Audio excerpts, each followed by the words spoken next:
Bonjour à toutes et à tous et bienvenue dans cette nouvelle vidéo. Aujourd'hui, on va forcément parler de Spider-Man Homecoming. C'est sorti le 12 juillet, c'est réalisé par Jon Watts. C'est forcément regardé avec quelques doutes et circonspection parce que c'est encore un reboot. Ça fait 15 ans.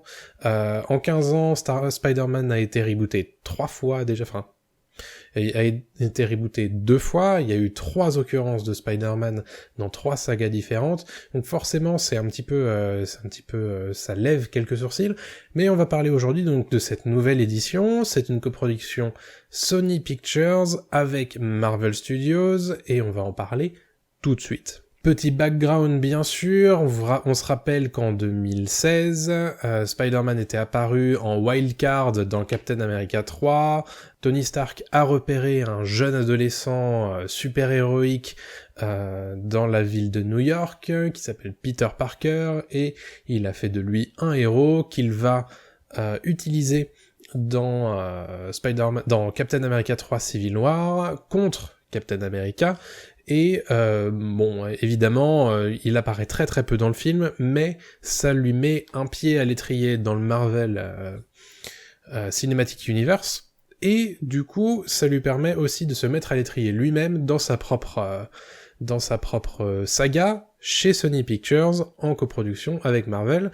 Et donc de quoi ça parle ? Côté scénario, peu après les événements de Civil War, Peter Parker reprend sa vie de lycéen, surveillé de très loin par Tony Stark, de trop loin d'ailleurs à son goût, un peu lâché dans le grand bain sans savoir trop quoi faire. Et pendant ce temps, bien sûr, des agissements troubles se font état dans la ville de New York. Alors premier point, c'est une nouvelle vision de Peter Parker et de Spider-Man, c'est donc un reboot, on fait table rase de tout ce qui a été fait dans les 2 précédentes sagas, bien sûr, j'ai pas besoin de vous faire un dessin, et là où c'est différent, c'est que là où évidemment Spider-Man en 2002 faisait évidemment un retour sur l'origin story de Spider-Man, même chose pour The Amazing Spider-Man avec Andrew Garfield en 2012, là on fait complètement abstraction de ce qui est origin story pour Peter Parker, donc tout ce qui est morsure de l'araignée, mort de l'oncle Ben, ça on n'en parle pas, et ce qui permet de débloquer du temps dans un film de 2 heures pour parler d'autres choses, et donc de choses un petit peu plus originales qu'on n'avait pas vues dans les précédents Spider-Man. Notamment, le Peter Parker qu'on découvre ici, c'est un Peter Parker qui est très lycéen.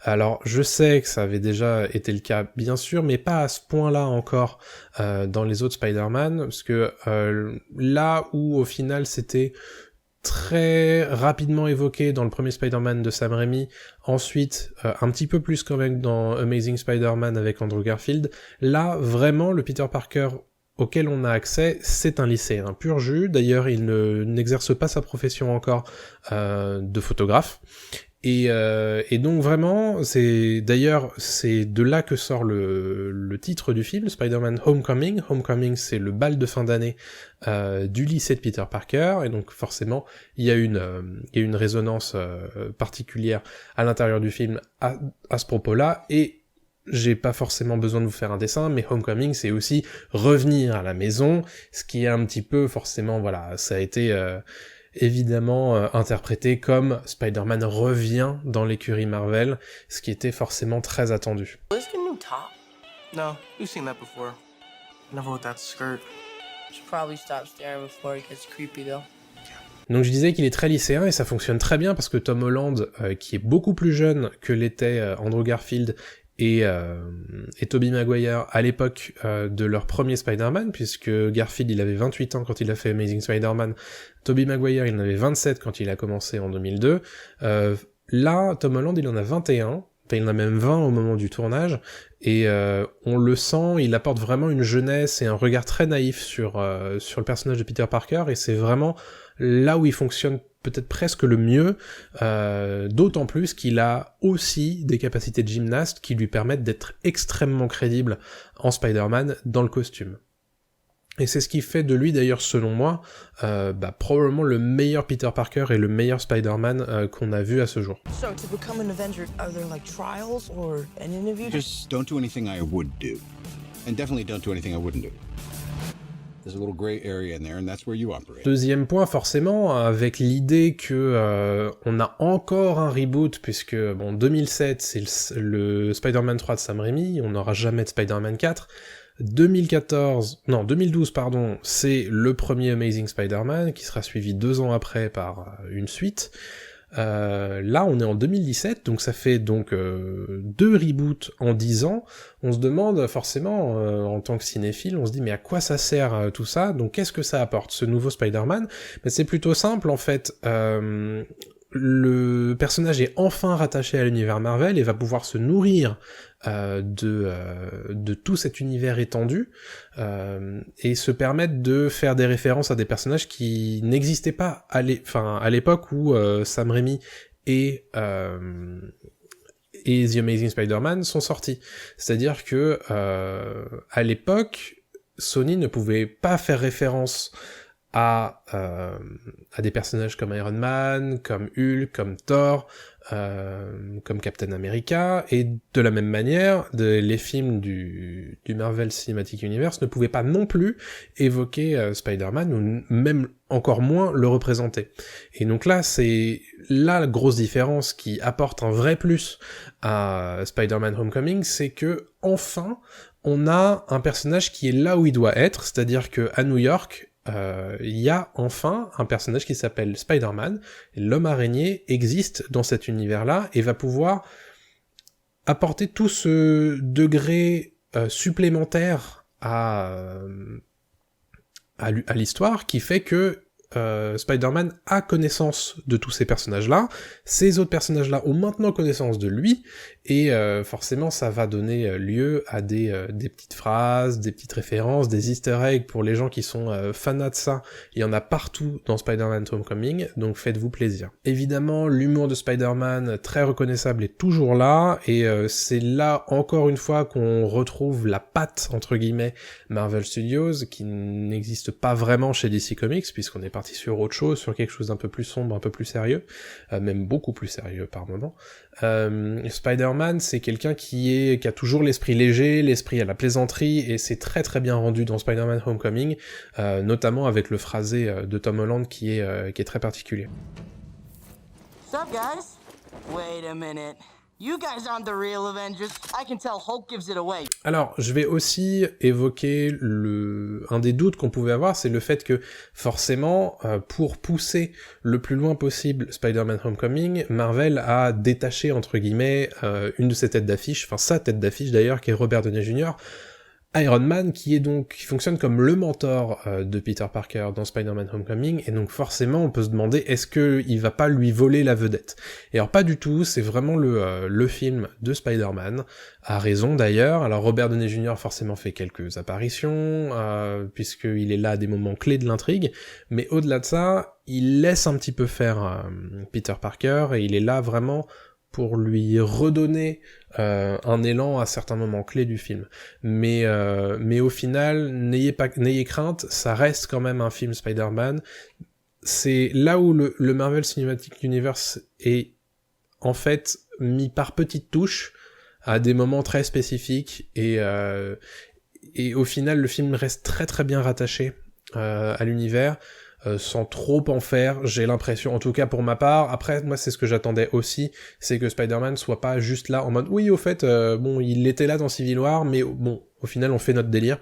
Là il est vraiment dans le truc, et ils font vraiment un très très bon travail pour rattacher Spider-Man enfin comme il se doit à l'univers dans lequel il est censé faire partie depuis 10 ans. Donc c'est un petit peu comme si on nous disait maintenant au fait ben il y a lui aussi dans l'univers, et c'est cool de voir comment ils l'ont fait. All right. That's not a hug. I'm just grabbing the door for you. All right, kid. Good luck out there. Là aussi où c'est intéressant, c'est que le Spider-Man qu'on voit dans Homecoming, c'est un Spider-Man qui se cherche encore, c'est un Spider-Man qui n'a pas encore pleinement toutes ses capacités, puisque au final il est assez nouveau à toutes ces choses-là, c'est un personnage qui sait pas encore, mais il a pas intégré la troupe des Avengers, Tony Stark est très clair là-dessus, et donc du coup il est là aussi pour essayer de se prouver des choses à lui-même, mais aussi de se prouver des choses au monde un petit peu plus vaste des super-héros. Et donc on a accès un petit peu à ses doutes, à ses envies, et à sa recherche un petit peu de qu'est-ce qui fait son identité de Spider-Man. Je l'ai pas encore évoqué en dehors de Tom Holland, mais c'est le casting qui a été réuni autour de Spider-Man Homecoming, et très convaincant. Donc on a Michael Keaton, forcément c'est très marrant de le revoir dans un univers super-héroïque, après Batman bien sûr, mais aussi après Birdman, qui était donc un film qui mettait aussi en lumière certains aspects du monde super-héroïque avec un côté un petit peu grinçant. C'est très drôle de le voir notamment incarner le rôle du vautour, qui forcément rappelle son rôle dans Birdman chez Iñárritu. Donc c'est marrant de le voir là-dessus, mais au-delà de ça, il apporte aussi un certain souffle menaçant au film, et on lui permet aussi, là où c'est rare dans l'univers Marvel, on va pas se mentir, on lui permet d'avoir un rôle un peu plus carré au niveau du vilain, c'est-à-dire qu'il y a quand même quelques clés du personnage qui sont données. Ça va vous surprendre d'ailleurs, mais voilà, il a des scènes un peu plus longues, enfin un peu plus fréquentes par rapport à l'utilisation standard, on va dire, du vilain chez Marvel Studios, donc c'est plutôt cool. You're the Spider-Man. No, I'm not. I'm not. This is just a costume. This is From the ceiling! Et bien sûr, j'ai pas encore mentionné Marissa Tomei, mais qui revient, elle était là un tout petit peu dans Captain America Civil War, elle revient dans Homecoming, et évidemment, Marissa Tomei, elle a le côté très charmant que n'avaient pas forcément les Tantes May précédentes, là où les Tantes May avaient plus un rôle de grand-mère bienveillante, là elle a vraiment un rôle de maman, un peu poule d'ailleurs. C'est assez drôle de voir la dynamique que Peter Parker et Tante May ont dans Homecoming, puisque c'est ce que je vous disais, on évoque finalement assez peu le cas Oncle Ben, puisque a priori il est déjà mort dans Spider-Man Homecoming. Là on a accès du coup à deux personnages qui sont à 2 degrés différents de leur vie, où il y en a un forcément qui a des choses à cacher, l'autre qui essaye, comme une mère peut essayer de le faire à un adolescent lambda, essayer de le garder près d'elle et de le comprendre du mieux qu'elle le peut. Et c'est intéressant à voir, et c'est assez rare du coup dans un Spider-Man d'avoir accès à ça, là où la Tante May était un petit peu reléguée à un rôle très très secondaire dans les précédents. Je termine sur le casting avec il y avait une histoire de oui, regardez, notre casting est varié avec un certain nombre, toute une galaxie de personnages secondaires, notamment les personnages des lycéens qui gravitent autour de Peter Parker. Certes, c'est sympa d'avoir utilisé un petit peu plus de variété ethnique autour de Tom Holland, mais au final, ils sont très très peu exploités, et c'est assez dommage d'en avoir fait un argument, alors qu'au final, c'est... Évidemment, Tom Holland prend quasiment toute la place. Ils auraient peut-être mérité un poil plus. Donc voilà, je relativise un petit peu cet argument qui me semble être assez marketing, mais c'est quand même cool d'avoir pensé à ces choses-là. Je vais conclure cette review un petit peu, enthousiaste, hein. Vous l'avez compris, j'étais très convaincu par cette nouvelle mouture de Spider-Man, là où j'avais été quand même assez, je doutais pas mal par rapport à ce que j'avais vu au niveau des bandes annonces, j'y croyais pas trop, et quand j'ai vu le film, en fait, je me suis complètement lâché dedans, j'en attendais pas grand chose, et au final, j'ai été très convaincu, ne serait-ce que par les choix de casting, et puis au niveau de comment le scénario s'imbrique très bien au final dans l'univers Marvel, et c'est ça qui m'a le plus plu dans ce Homecoming. On est vraiment dans une prolongation assez naturelle de l'univers Marvel, et ça lui donne une espèce de légèreté et un nouveau souffle qui lui manquait quand même, parce que c'est vrai que en ce moment les films Marvel c'est un peu 1 sur 2. J'avais bien aimé Gardiens de la Galaxie 2, mais évidemment il manquait de fraîcheur par rapport au 1, et ça faisait un moment que j'étais pas ressorti d'un film Marvel aussi aussi enthousiastes. Donc ça fait vraiment plaisir. Forcément, c'était un peu compliqué de refaire encore un reboot dans un espace de 10 ans sur une licence. Forcément, on se heurte à un mur de suspicion, on va dire, de la part des observateurs. Mais au final, force est de constater que Spider-Man Homecoming s'en sort avec les honneurs. Moi, j'étais très convaincu, et j'ai vraiment hâte de revoir ce Spider-Man-là dans le MCU, puisqu'il va revenir dans Avengers 3, Infinity War, et il aura bien sûr des suites lui-même chez Sony, donc puisque Spider-Man Homecoming 2 et Spider-Man Homecoming 3 ont été confirmés.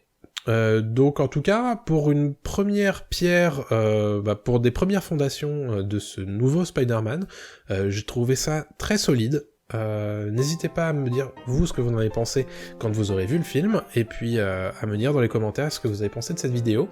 Quant à moi, je vous donne rendez-vous, j'espère, très bientôt pour parler d'autres films, peut-être de Valérian, qui sait, où là c'est un peu moins enthousiaste. Je vous donne rendez-vous très bientôt pour d'autres vidéos, n'hésitez pas à vous abonner à la chaîne si ce n'est pas encore fait, à laisser un petit pouce bleu, parce que ça fait super plaisir, et puis à me laisser un commentaire. À très bientôt tout le monde, salut à tous.